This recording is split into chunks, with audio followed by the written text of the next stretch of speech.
এ সুন্দরী ও রূপসী তোর কথাই বটে ঘর তোকে কইনা সাজাই আমি সাজ হলো তোর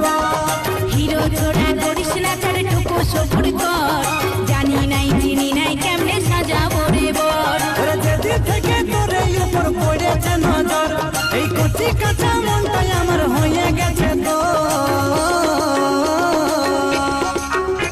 এ সুন্দরী ও রূপসী তোর কথাই বটে ঘর তোকে কইনা সাজাই আমি সাজ হলো তোর বর এ সুন্দরী ও রূপসী তোর কথাই বটে ঘর তোকে কইনা সাজাই আমি সাজ হলো তোর বর হিরো ছোড়া করিস না তার টুকু সবুর কর জানি নাই চিনি নাই কেমনে সাজাবো রে বর যেদিন থেকে তোর উপর পড়েছে নজর এই কচি কাঁচা মন